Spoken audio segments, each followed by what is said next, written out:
3 meses después del divorcio, mi ex suegra me llamó y dijo: «Tu marido está en urgencias, trae $35,000 ahora mismo». Me reí y le respondí: «Perdona, ¿quién?». Ella casi se ahoga del otro lado de la línea. «¿Cómo que quién? Roberto, tu esposo, está grave y necesita una operación urgente». Volví a reírme, esta vez con más ganas. «Ay, doña Estela, creo que se confundió de número. Yo no tengo ningún esposo. Hace 3 meses firmamos el divorcio, ¿recuerda? Ese hombre ya no es mi problema». El silencio que siguió fue delicioso.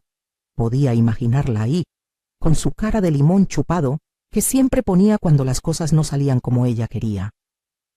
Pero tú siempre has estado ahí para él. Eres su familia. No puedes abandonarlo así. Y ahí fue cuando solté la carcajada que había estado guardando durante 28 años de matrimonio. ¿Familia? ¿Yo? Doña Estela, su hijo me abandonó a mí cuando me dejó por una mujer 20 años menor que yo encontró en el gimnasio.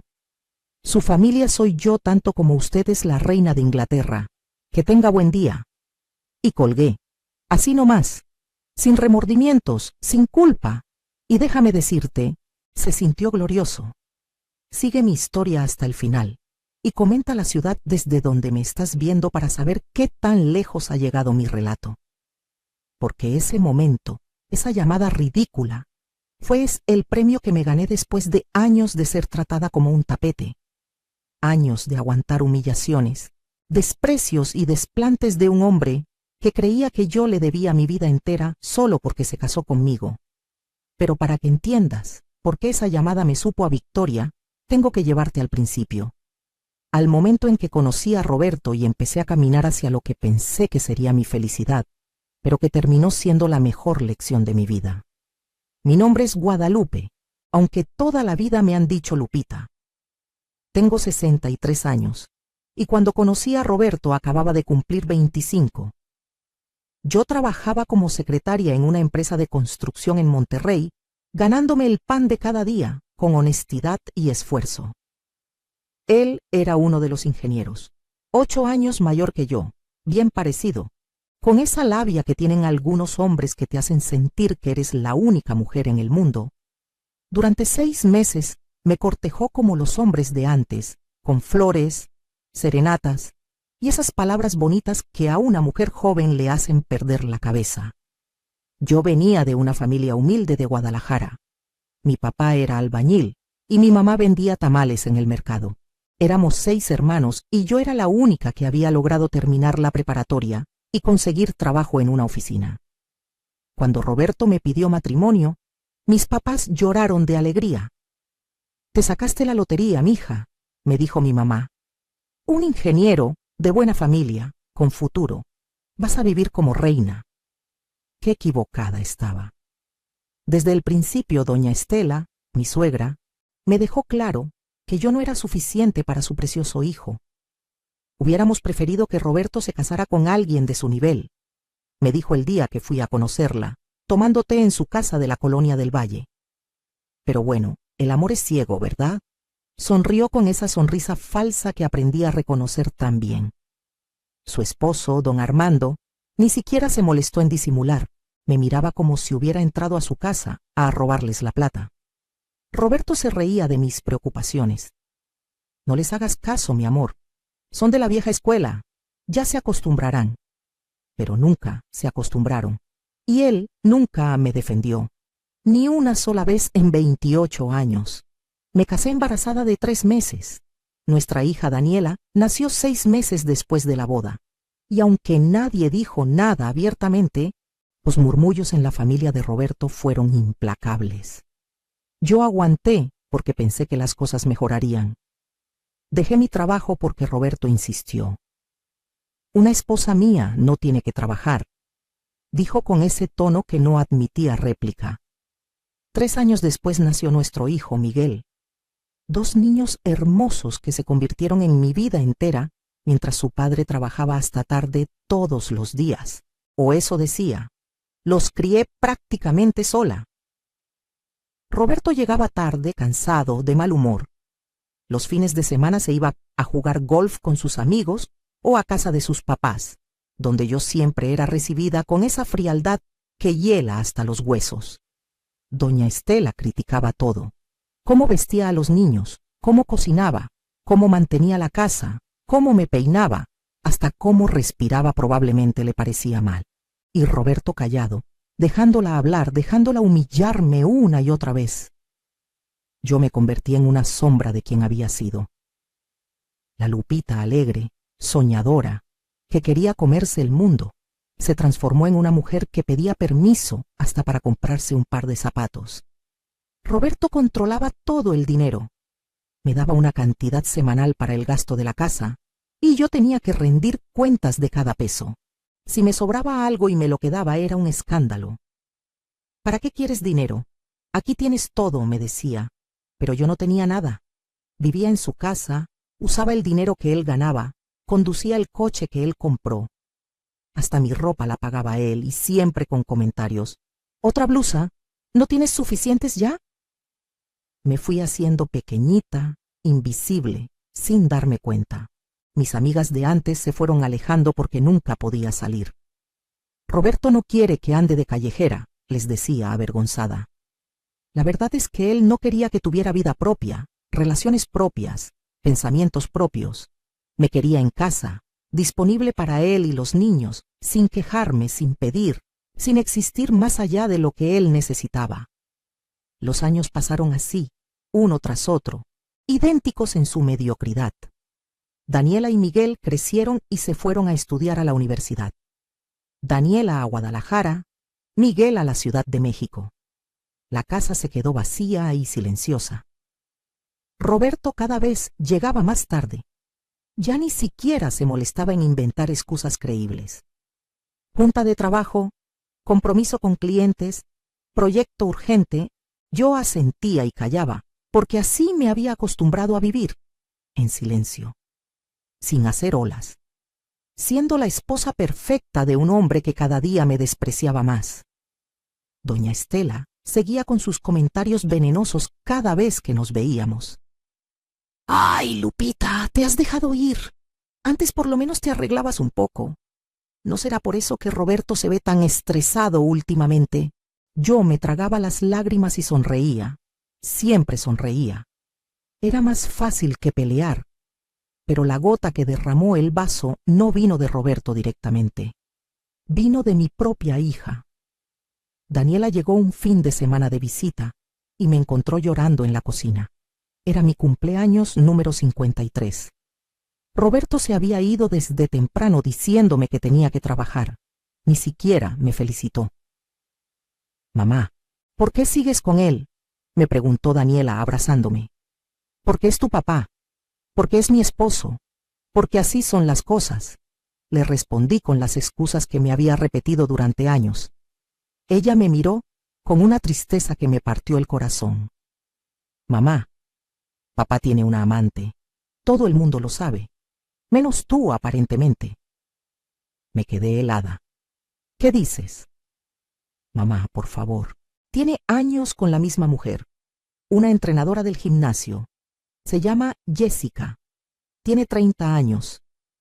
El tío Ramón los vio juntos en Playa del Carmen el mes pasado, cuando tú pensabas que papá estaba en una conferencia en Querétaro. El mundo se me vino abajo. No porque no lo hubiera sospechado alguna vez, sino porque finalmente no podía seguir negándolo. Ya no era una intuición, una paranoia mía, era la verdad, confirmada, innegable. Confronté a Roberto esa noche cuando llegó. Eran las 11 de la noche. Olía a perfume que no era el mío. «¿Es cierto? ¿Tienes una amante?», le pregunté temblando. Esperaba que lo negara, que se enojara, que me llamara loca. Pero ¿sabes qué hizo? Se encogió de hombros, así nomás, como si le hubiera preguntado si quería café. «¿Y qué si es cierto? Tú dejaste de ser mujer hace años, Guadalupe. Solo eres la señora que limpia mi casa y que me quedó de recuerdo de cuando yo era joven y estúpido». Esas fueron sus palabras exactas. 28 años de matrimonio reducidos a eso. Yo no era una persona. Era un mueble viejo del que se había cansado. Me pidió el divorcio esa misma noche. Jessica está embarazada. Voy a ser papá otra vez. Quiero hacerlo bien esta vez, con alguien que me haga feliz. Cada palabra era una puñalada. Le pregunté por la casa, por mi futuro, por qué iba a hacer de mí. Te voy a dar lo que me corresponde por ley. No te preocupes, no te voy a dejar en la calle. Aunque bien que podrías ponerte a trabajar, tienes apenas 53 años. Mi mamá tiene razón, te has vuelto muy cómoda. La rabia que sentí en ese momento fue como un volcán que había estado dormido durante décadas. Pero no dije nada, todavía no. Solo asentí y me fui a dormir al cuarto de visitas, donde pasé la noche más larga de mi vida, mirando el techo, sintiendo cómo mi mundo se desmoronaba. A la mañana siguiente Roberto se fue temprano. No sé si a trabajar o con su nueva familia. Ya no importaba. Yo me quedé sentada en la cocina, tomando café, cuando sonó el teléfono. Era mi hermana Clara, la segunda de las mujeres en mi familia que vive en Guadalajara. Lupita, tengo noticias. ¿Ya te llegó la carta del abogado? Me quedé fría. ¿Qué carta? La de la herencia de la tía Remedios. Murió hace 2 meses, ¿recuerdas? Claro que recordaba. La tía Remedios era la hermana mayor de mi mamá, la que nunca se casó, la que se fue a Estados Unidos en los años 60 a trabajar de enfermera, la que mandaba dinero a la familia, pero que casi nunca volvió a México.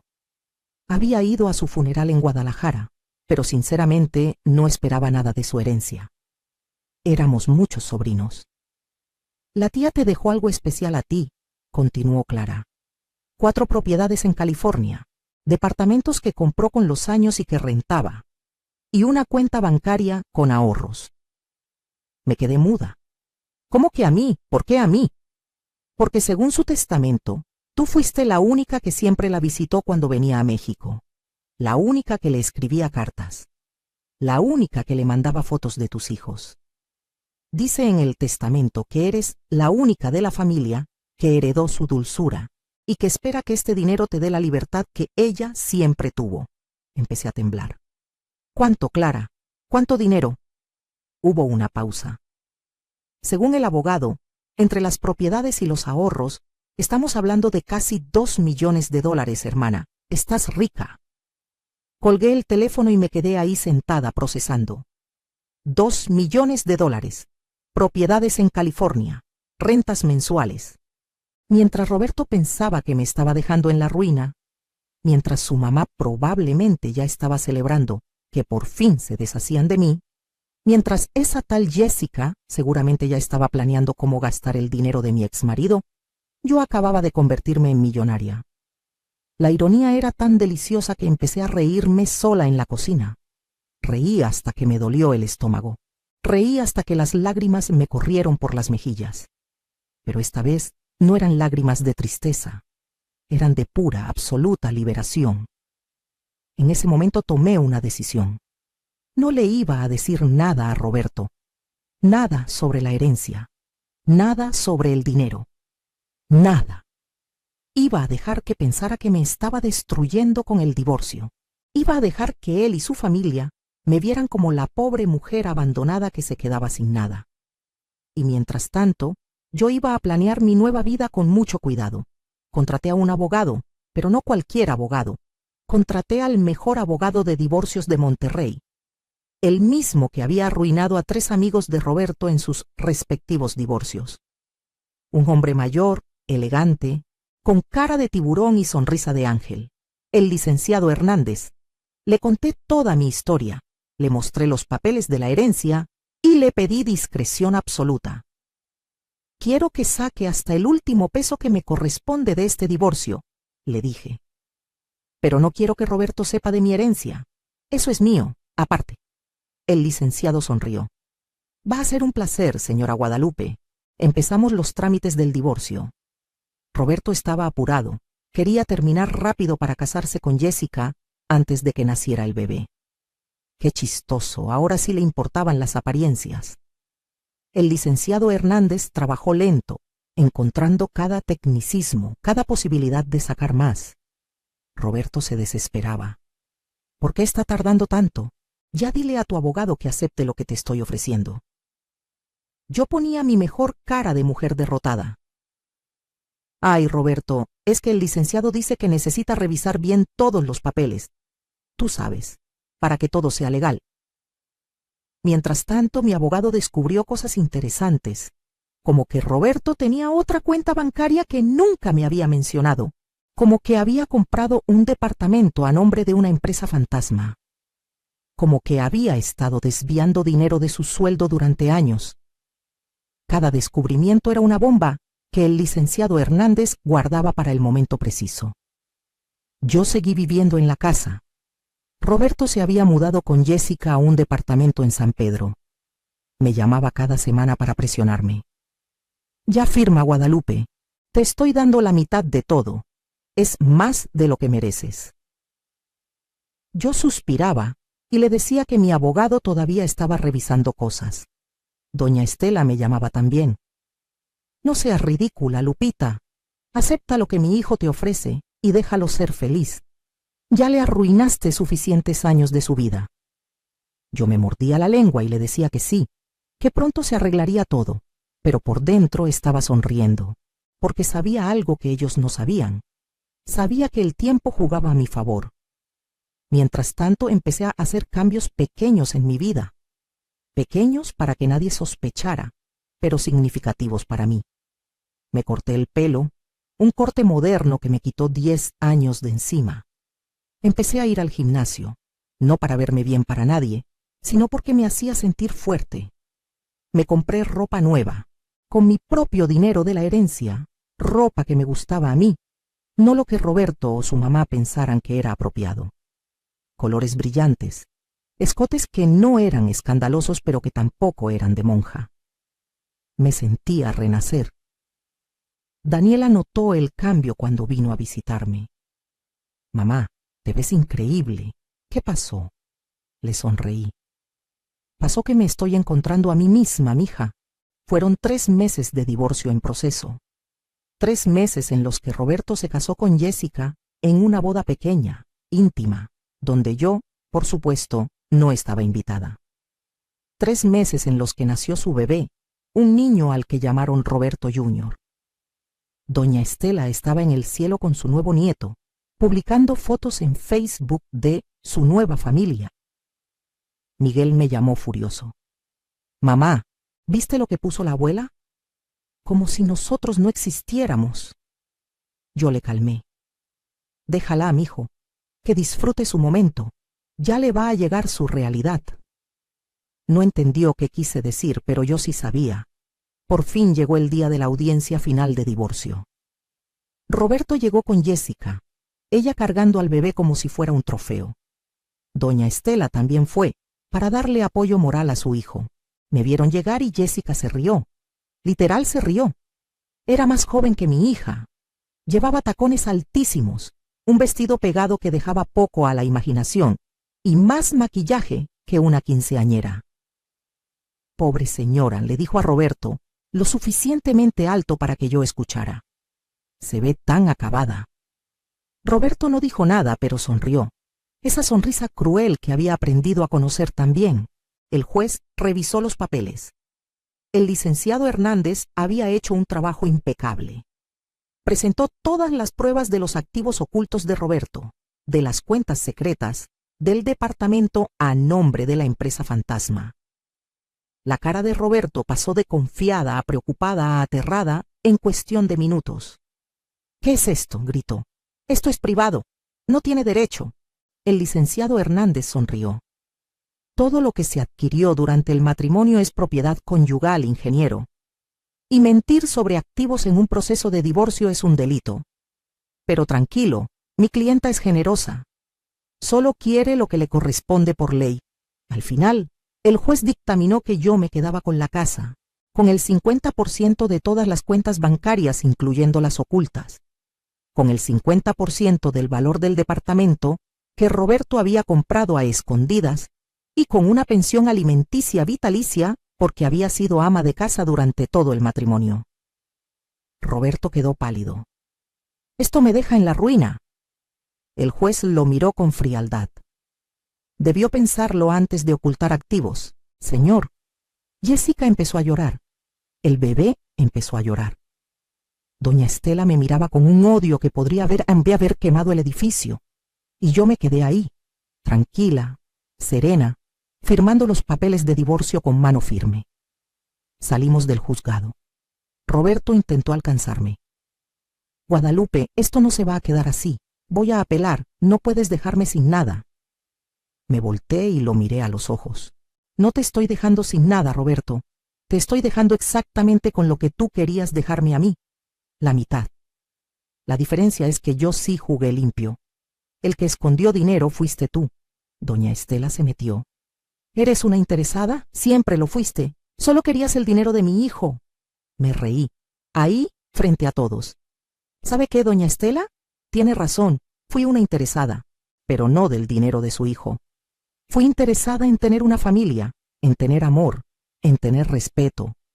Cosas que ni usted ni su hijo saben lo que significan. Pero ya no me interesa nada de ustedes, absolutamente nada. Que tengan una bonita vida. Y me fui. Caminé hacia mi coche nuevo, un Mazda CX-5 rojo que me había comprado la semana anterior. Me subí y me fui. En el espejo retrovisor los vi ahí parados, en shock, procesando que la ratoncita asustada que habían pisoteado durante años acababa de convertirse en leona. Pasaron 2 semanas. Yo estaba en mi casa ahora, planeando qué hacer con mi vida. Había contratado un administrador de propiedades en California para que se encargara de los departamentos de mi herencia. Las rentas me daban casi $15,000 mensuales. Sumado a la pensión de Roberto y a los ahorros de la tía Remedios, estaba más que bien económicamente. Estaba pensando en viajar, en conocer Europa, en hacer todas las cosas que nunca pude hacer, en vivir finalmente. Fue entonces cuando recibí la llamada. Doña Estela. Tu marido está en urgencias, trae $35,000 ahora mismo. Y ahí fue donde empezó esta historia. Cuando le dije que no, cuando me reí, cuando colgué. Pero la historia no termina ahí, porque doña Estela no se rindió. Me llamó 5 veces más ese día. Le bloqueé el número. Me mandó mensajes de WhatsApp. La bloqueé ahí también. Finalmente, mandó a Miguel a hablar conmigo. Mi hijo llegó a la casa esa noche. Se veía incómodo. Mamá, la abuela dice que papá necesita una operación urgente, que si no la paga se puede morir. Me serví un vaso de vino tinto, un Cabernet Sauvignon carísimo que me había comprado solo porque sí, porque podía, y lo invité a sentarse. ¿Y? Le pregunté. Miguel se quedó en shock. ¿Y? Mamá, es mi papá, es tu ex esposo. ¿No te importa? Tomé un sorbo de vino. Hijo, tu papá tiene seguro médico, tiene propiedades, tiene trabajo, tiene una esposa joven, tiene a su mamá. ¿Por qué tendría que pagarle yo una operación? Porque la abuela dice que tú te quedaste con todo su dinero en el divorcio y que está en la ruina. Ahí estuvo, la verdadera razón de la llamada. La mentira que le habían contado a mi hijo para manipularlo. Me levanté y fui por una carpeta que tenía en mi estudio. Le mostré a Miguel todos los papeles del divorcio. Mira, hijo, esto es lo que tu papá tenía. Esto es lo que escondió. Esto es lo que el juez determinó que me correspondía. Tu papá se quedó con la mitad de todo, más su salario completo, más su pensión, más sus negocios. No está en la ruina. Está exactamente en la misma posición económica que yo. La diferencia es que él tiene que mantener a una esposa y a un bebé, y yo no tengo que mantener a nadie más que a mí misma. Miguel leyó los papeles. Su cara pasó por varias emociones: sorpresa, enojo, decepción. Papá tuvo una cuenta secreta todo este tiempo. Varias, le respondí. ¿Y el departamento que compró sin decirte? También. Mi hijo se dejó caer en el sillón. No puedo creerlo. Créelo. Y ahora tu papá y tu abuela quieren hacerme sentir culpable porque tienen que pagar sus propios gastos. Pero yo ya no caigo en eso, Miguel. Ya no soy la mujer que se deja manipular. Mi hijo se quedó callado un rato largo. Finalmente me miró. Lo siento, mamá. Siento no haber visto todo esto antes. Siento no haberte defendido cuando debía hacerlo. Lo abracé. No es tu culpa, mijo. Yo tampoco me defendí a mí misma durante mucho tiempo, pero ya aprendí. Miguel se fue esa noche con una nueva perspectiva de su padre. A la semana siguiente me llamó para decirme que había hablado con Roberto y que todo había sido un drama, que sí necesitaba una operación, pero que su seguro médico la cubría casi completa, que solo necesitaban $5,000 de deducible, no 35,000, que Jessica había exagerado la cifra pensando que yo iba a correr a ayudar, que doña Estela había sido la que orquestó todo el plan para sacarme dinero. Me reí tanto que casi me ahogo con el café. ¿Y qué pasó cuando no llegué con el dinero?, le pregunté a Miguel. Pues la abuela tuvo que sacar de sus ahorros, está furiosa. Dice que eres una desagradecida, que después de todo lo que la familia hizo por ti, así les pagas. ¿Y tú qué le dijiste? Le dije que tú no les debías nada, que ellos nunca hicieron nada por ti excepto hacerte sentir menos, y que me daba vergüenza haber sido ciego durante tanto tiempo. Los meses siguientes fueron de transformación total. Vendí la casa donde había vivido con Roberto. Tenía demasiados recuerdos amargos. Compré un departamento precioso en la zona valle, con vista a las montañas, todo luz y espacio. Lo decoré a mi gusto, con colores alegres, con plantas, con arte que compré en galerías locales. Cada rincón reflejaba quién era yo realmente, no la sombra en la que me había convertido. Empecé a viajar. Fui a Europa como había soñado, París, Roma, Barcelona. Caminé por calles antiguas, comí en restaurantes con estrellas Michelin, me tomé selfies frente a monumentos famosos. Conocí gente de todo el mundo. Tuve conversaciones fascinantes con extraños que se volvieron amigos. Me sentí viva de una manera que nunca había experimentado. También empecé a invertir en mí misma de otras formas. Tomé clases de pintura, algo que siempre había querido hacer, pero que Roberto decía que era pérdida de tiempo. Resultó que tenía talento. Mi maestra dijo que tenía un ojo natural para el color. Empecé a vender algunas piezas en mercados de arte local, no porque necesitara el dinero, sino porque me llenaba de orgullo ver que algo que yo había creado con mis propias manos tenía valor para otras personas. Me inscribí en clases de baile, salsa, bachata, danzón. Mi cuerpo, que había estado dormido durante décadas, empezó a moverse con ritmo y gracia. Bajé de peso sin proponérmelo, solo por estar activa, feliz, viva. Los hombres empezaron a notarme, hombres de mi edad, caballeros, que me invitaban a café, a cenar, a bailar. No empecé ninguna relación seria porque no estaba buscando eso. Estaba disfrutando de mi libertad, de no tener que responderle a nadie, de hacer lo que me diera la gana cuando me diera la gana. Daniela vino a visitarme en mi nuevo departamento y se quedó maravillada. Mamá, esto es increíble. Te ves increíble. Eres una persona completamente diferente. Le sonreí. No soy diferente, mija. Soy la misma Lupita que siempre fui, solo que ahora me permito serlo. Mi hija se quedó callada un momento. Mamá, tengo que confesarte algo. Cuando te divorciaste de papá, parte de mí se alegró. Toda mi vida los vi juntos y nunca vi amor. Vi resignación, vi tristeza, vi sacrificio, pero nunca vi alegría. Tenía miedo de que tú pensaras que el amor era eso y que yo terminara en un matrimonio igual. Sus palabras me rompieron y sanaron el corazón al mismo tiempo. ¿Y ahora qué piensas? Ahora pienso que me diste la mejor lección de todas. Que nunca es tarde para empezar de nuevo. Que vale más estar sola y feliz que acompañada y miserable. Que las mujeres no necesitamos a un hombre para estar completas. Un año después del divorcio, me enteré por Miguel que Roberto y Jessica se habían separado. Al parecer, ella se cansó de que no tuviera tanto dinero como pensaba. Se había ido con el bebé de regreso a casa de sus papás y le estaba pidiendo pensión alimenticia. Roberto ahora tenía que mantener 2 hogares rotos, pagar 2 pensiones y lidiar con doña Estela, que lo regañaba constantemente por haber arruinado su vida por una mujer joven. La ironía era deliciosa. Miguel me contó que su papá había preguntado por mí, que si sabía cómo estaba, que se veía bien en las fotos de Facebook. Le dije a Miguel que le dijera a su papá que yo estaba perfectamente bien, mejor que nunca, y que le deseaba lo mejor. Nada más. No había rencor en mi corazón. El rencor es un veneno que te tomas tú esperando que mate al otro. Yo había dejado ir todo eso. Roberto ya no ocupaba espacio ni en mi mente ni en mis emociones.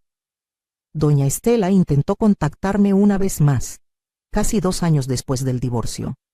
Me mandó un mensaje largo por WhatsApp. Decía que Roberto estaba deprimido, que extrañaba los viejos tiempos, que la familia estaba rota, que si yo podía encontrar en mi corazón el perdón para hablar con él, darle otra oportunidad. Me reí tanto que me dolieron las costillas. ¿Perdón? ¿Otra oportunidad? Le respondí con un mensaje corto y claro. Doña Estela, su hijo tuvo 28 años de oportunidades. Las desperdició todas. Yo no soy un refugio para cuando su vida no sale como planeó. Soy una mujer completa, feliz, realizada, que no necesita ni quiere nada de él. Le sugiero que en vez de intentar arreglar la vida de su hijo, le enseñe a ser responsable de sus propias decisiones. Que tenga buen día. Y la bloqueé. Definitivamente. Sin culpa. Ahora, a mis 63 años, vivo la vida que siempre debí vivir. Viajo cuando quiero. Pinto cuando me inspira. Bailo cuando me provoca. Salgo con amigos a cenar, al teatro, a conciertos. Tengo un círculo de amigas maravillosas, mujeres de mi edad, que también han vivido, sufrido y resurgido. Nos reunimos cada semana a tomar vino y contarnos nuestras aventuras. Algunas están divorciadas como yo, otras son viudas, otras nunca se casaron, pero todas tenemos algo en común. Aprendimos que nuestra felicidad no depende de un hombre, de una familia que nos apruebe, o de cumplir con expectativas ajenas. Depende solo de nosotras mismas. Mis hijos vienen a visitarme seguido. Daniela se casó el año pasado con un hombre maravilloso que la trata como reina. Me dijo que aprendió qué buscar en un esposo, viendo lo que no debía ser, en el matrimonio de su papá y mío. Miguel está de novio con una chica inteligente y ambiciosa.